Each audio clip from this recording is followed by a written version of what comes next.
السلام علیکم ورحمۃ اللہ وبرکاتہ۔ عزیز دوستو، آج پھر میں کلاس 10 کی درخشاں کتاب کا چیپٹر نمبر 2 لے کر حاضر ہوا ہوں۔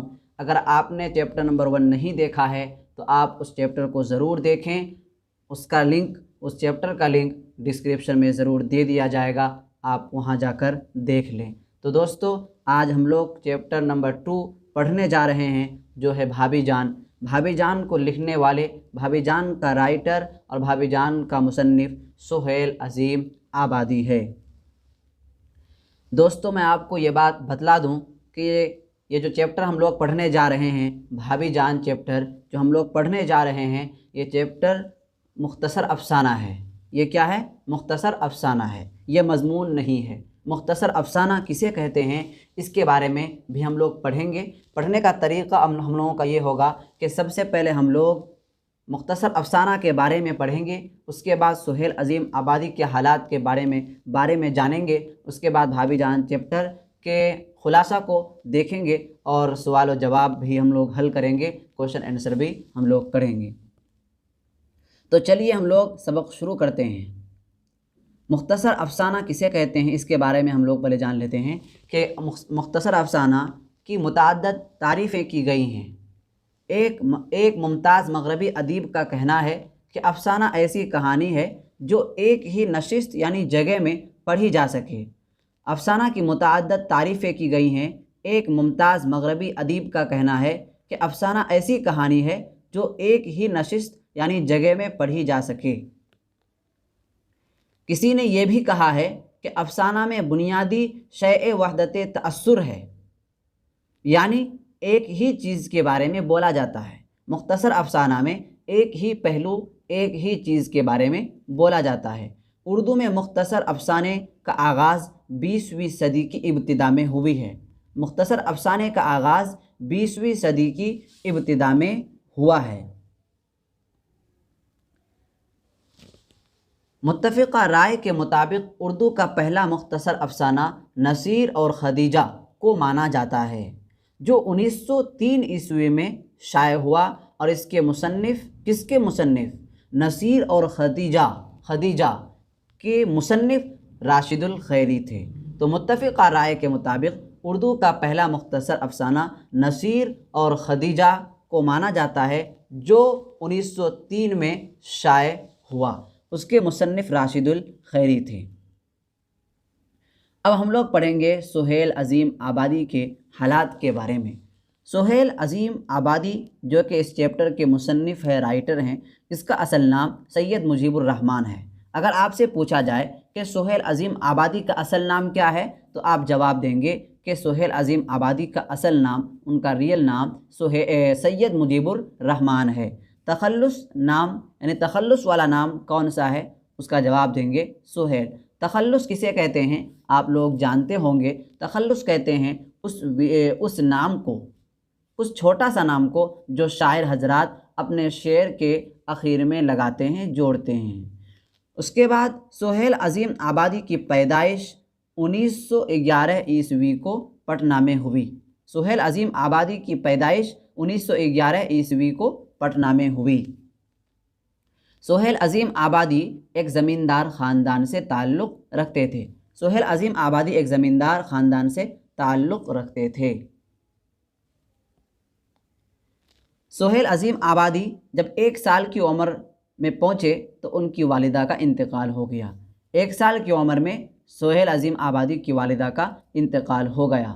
پرورش، تعلیم و تربیت ایک معلم یعنی استاد کی سرپرستی میں نانیہال میں ہوئی۔ بہت دفعہ یہ لوگ شک میں پڑ جاتے ہیں کہ معلم کسے کہتے ہیں، معلم کو استاد کہتے ہیں۔ پرورش، تعلیم و تربیت ایک معلم یعنی استاد کی سرپرستی میں نانیہال میں ہوئی، یعنی کہ نانی کے یہاں ہوئی۔ ابتدا شاعری سے کی، یعنی اپنے کیریئر کی ابتدا شاعری سے کی، لیکن آگے چل کر افسانہ نگاری کی طرف مائل ہو گئے۔ سہیل عظیم آبادی آل انڈیا ریڈیو کی ملازمت بھی کیے۔ سہیل عظیم آبادی آل انڈیا ریڈیو کی ملازمت بھی کیے۔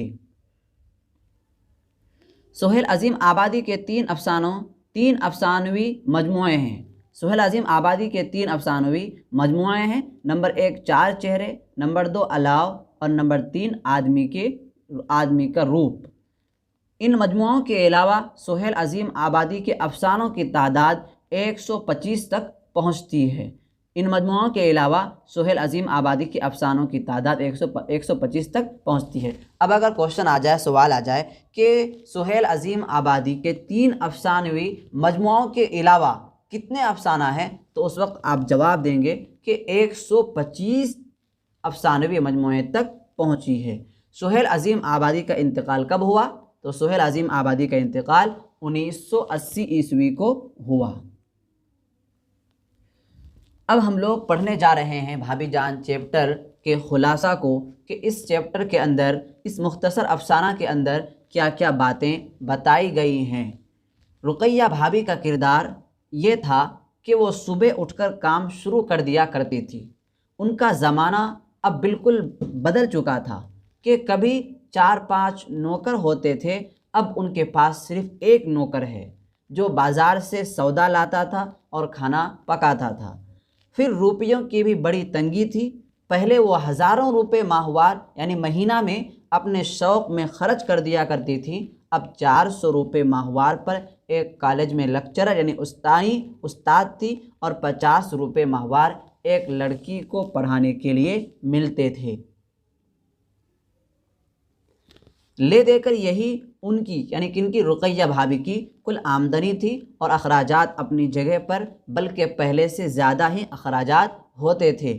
اپنے اور بچوں کا خرچ ہوتا تو پورا ہو جاتا، لیکن وہ بھی بڑھ گیا تھا، اور اپنی ضروریات کے علاوہ ایک مستقل رقم انہیں ہر مہینہ مزدوروں اور طالب علموں کی انجمنوں کو دینے ہوتے تھے۔ کانفرنسوں اور جلسوں میں شرکت کے لیے کرایہ ادا کرنا پڑتا تھا۔ کئی غریب لڑکیاں صرف ان کی مدد سے پڑھ رہی تھیں۔ ان کے ہاتھ میں دودھ کی وہ بوتل تھی جو دیر تک میز پر رکھی رہتی تھی۔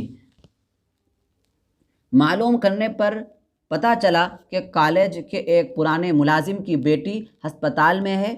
2 مہینے پہلے اس کے شوہر کا انتقال ہو گیا تھا، اور اس کے بعد بچہ پیدا ہوا ہے۔ اس کا کوئی دیکھنے والا نہیں تھا۔ بھابھی نے خود ہی دونوں وقت دودھ کی بوتل لے کر پیدل جاتی تھی اور دودھ پہنچاتی تھی۔ اس بچے کے لیے سویٹر اور موزے بھی بنوائے تھے، کیونکہ سردی کا موسم شروع ہو گیا تھا، اور سمی ان کے کالج کے غریب طالب علم تھی جو صرف ان کی مدد سے پڑھ رہی تھی۔ مختصر یہ کہ رقیہ بھابھی کا کردار بہت ہی دلچسپ تھا۔ آپ اس افسانے سے کیا سمجھے، کیا سیکھے، کمنٹ باکس میں ضرور اپنی رائے پیش کریں۔ اب چلتے ہیں ہم لوگ کوشچن کی طرف، مختصر سوالات کی طرف۔ سوال نمبر 1 میں پوچھا گیا ہے سہیل عظیم آبادی کہاں پیدا ہوئے؟ تو اس کا جواب ہوگا سہیل عظیم آبادی پٹنہ میں پیدا ہوئے۔ دوسرا سوال، سہیل عظیم آبادی کب پیدا ہوئے؟ سہیل عظیم آبادی کب پیدا ہوئے؟ تو جواب ہوگا 1911 عیسوی میں پیدا ہوئے۔ سوال نمبر 3، سہیل عظیم آبادی کے افسانوں کے پہلے مجموعہ کا نام کیا تھا؟ یعنی سب سے شروع والا جو مجموعہ ہے اس کا نام کیا تھا، اور کس سال شائع ہوا، یعنی کس سال وہ بنا، کس سال وہ تیار ہوا؟ تو جواب ہوگا 4 چہرے، جو سب سے پہلا ان کا مجموعہ ہے، جو تقریباً 1934 عیسوی میں شائع ہوا۔ اب بڑھتے ہیں سوال نمبر 4 کی طرف۔ سہیل عظیم آبادی کی ابتدائی تعلیم کس مدرسے میں ہوئی؟ سوال نمبر 4، سہیل عظیم آبادی کی ابتدائی تعلیم کس مدرسے میں ہوئی؟ تو جواب ہوگا بھدولی گاؤں میں۔ کیا نام؟ بھدولی گاؤں میں۔ سوال نمبر 5، رقیہ بھابھی کے جس دیور کا کردار کہانی میں پیش کیا گیا اس کا نام بتائیے، اس کا نام کیا ہے؟ جواب ہوگا اس کا نام اختر ہے۔ بڑھتے ہیں سوال نمبر 6 کی طرف۔ رقیہ بھابھی کے شوہر کو بار بار کیوں جیل جانا پڑتا تھا؟ رقیہ بھابھی کے شوہر کو بار بار کیوں جیل جانا پڑتا تھا؟ تو جواب ہوگا اس لیے کہ انہیں سیاست سے کافی دلچسپی تھی۔ کس کو؟ رقیہ بھابھی کے شوہر کو سیاست سے کافی دوستی تھی، دلچسپی تھی، اسی لیے ان کو جیل جانا پڑتا تھا۔ بڑھتے ہیں سوال نمبر 7 کی طرف کہ رقیہ بھابی کس لڑکی کی تعلیم کا خرچ خود برداشت کرتی تھی؟ جواب ہوگا شمی، اس لیے کہ وہ بہت غریب لڑکی تھی، اور یقیناً بہت غریب لڑکی تھی وہ۔ سوال نمبر 8، رقیہ بھابی کو سونے کی چوڑیوں کو کیوں فروخت کرنا پڑا؟ یعنی رقیہ بھابی کا جو سونا تھا، سونے کی جو چوڑی تھی، اس کو کیوں فروخت کرنا پڑا، کیوں بیچنا پڑا؟ تو جواب ہوگا شمی کے بھائی کے MA کے فارم بھرنے کے لیے۔ سوال نمبر 9 جو کہ سب سے آخری سوال ہے کہ رقیہ بھابی کو جب فرصت ملتی تھی تو وہ اپنا شوق پورا کرنے کے لیے کون سا کام کرتی تھی؟ سوال، رقیہ بھابی کو جب فرصت ملتی تھی تو وہ اپنا شوق پورا کرنے کے لیے کون سا کام کرتی تھی؟ تو جواب ہوگا خط لکھنے بیٹھ جاتی تھی۔ تو دوستو، یہ تھے چیپٹر نمبر 2 جو ہم لوگ بہت آسان انداز میں پڑھ لیے۔ میں یقین کے ساتھ آپ کو کہہ رہا ہوں کہ اگر آپ میرے ساتھ بنے رہیں گے، آپ میرے ویڈیو کو دیکھتے رہیں گے اور روزانہ کے سبق میں آپ حاضر ہوتے رہیں گے، تو یقین مانیے آپ کا نمبر بہت اچھا آ جائے گا، 90+ آپ کا نمبر آئے گا۔ اگر آپ کو روزانہ کا PDF لینا ہو، بہت دفعہ ایسا ہوتا ہے کہ ہم لوگ سمجھ جاتے ہیں، باتوں کو سمجھ جاتے ہیں، سبق کو سمجھ جاتے ہیں، لیکن کبھی کبھی بھول جاتے ہیں، کوئی بات یاد نہیں آتی ہے، تو اس بات کو یاد کرنے کے لیے پھر سے 10 منٹ 20 منٹ 30 منٹ آدھا گھنٹہ کا ویڈیو دیکھنا پڑتا ہے۔ اس لیے اگر آپ کو PDF لینا ہو، PDF لینے کی ضرورت ہو، تو آپ دیے گئے اس نمبر پر ہم سے کانٹیکٹ کر سکتے ہیں، فون اور واٹس ایپ کر سکتے ہیں۔ نمبر ہے 9934753942۔ امید ہے کہ آپ کو آج کا سبق بہت اچھے انداز سے سمجھ میں آ گیا ہوگا، اور یہ آج کا سبق آپ یاد کر لیں، اس سے آپ کو کافی فائدہ ہوگا۔ تو چلیے پھر ہمیں اجازت دیجیے، آئندہ پھر ملیں گے انشاءاللہ تعالی۔ السلام علیکم ورحمۃ اللہ وبرکاتہ۔